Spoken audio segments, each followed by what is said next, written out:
Sekali lagi untuk mengkonfirmasi, dokter memerlukan alat bantu. Beberapa pemeriksaan akan dilakukan, tadi seperti sudah disebutkan, yang pertama adalah bila fasilitasnya memungkinkan, dilakukan biopsi pada benjolan yang diduga sebagai kanker payudara. Apabila fasilitasnya tidak memungkinkan, maka mungkin dokter akan merujuk ke tempat yang bisa melakukan hal tersebut. Pemeriksaan lain yang juga bisa dilakukan adalah dengan pemeriksaan MRI, magnetic resonance pada pasien tersebut, sehingga bisa dilihat apakah kanker itu atau benjolan itu berapa besarnya dan apakah sudah menginvasi areal di sekitarnya. Namun konfirmasi yang paling baik adalah memang dengan melakukan pembedahan. Jadi seringkali dilakukan pembedahan dan pada pasien diberitahu apabila nanti pada saat pembedahan tumor itu dibuktikan oleh patolog yang mendampingi saat pembedahan ganas. Jadi langsung diperiksa pada saat pembedahan, apabila dibuktikan ganas maka akan langsung dilakukan pengangkatan pada seluruh payudara dan juga kelenjar di sekitarnya.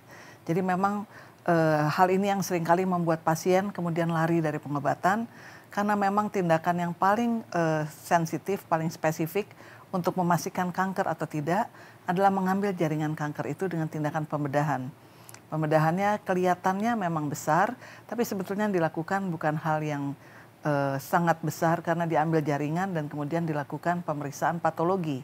Tapi ini sangat diperlukan.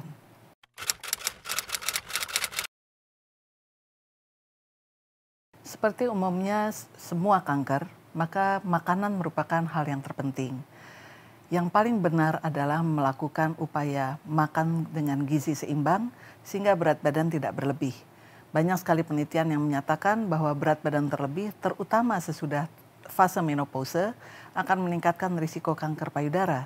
Karena pada saat itulah fungsi dari indung telur yang tadi yang menghasilkan estrogen diambil alih oleh lemak-lemak yang ada dalam tubuh dan lemak ini dapat membuat estrogen. Estrogen yang terus-menerus tinggi yang akan meningkatkan risiko terjadinya kanker payudara. Di samping itu juga menggunakan estrogen pada masa sesudah menopause dinyatakan juga dapat meningkatkan risiko kanker payudara.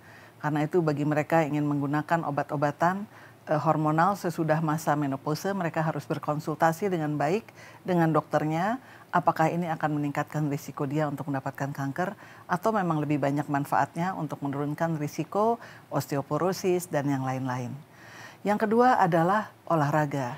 Banyak sekali penelitian dan beberapa diantaranya kemudian menyimpulkan dalam guidelines yang mengatakan bahwa berolahraga setidak-tidaknya 150 menit dalam satu minggu, kira-kira 2,5 jam dalam seminggu, itu sudah bisa menurunkan risiko untuk kanker payudara.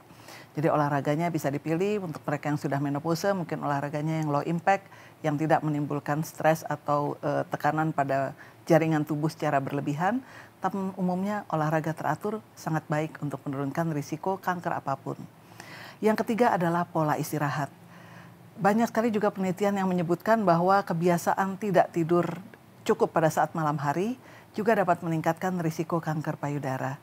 Karena itu diupayakanlah untuk tidur setidak-tidaknya 6-8 jam pada malam hari untuk menurunkan risiko ini. Dan yang terakhir adalah gaya hidup yang tidak perlu, seperti misalnya merokok, minum minuman keras, makan makanan yang banyak mengandung pengawet. Hal-hal ini sebaiknya dihindari, terutama pada mereka yang sudah mempunyai genetik atau risiko pada keluarga untuk menderita kanker apapun, termasuk kanker payudara.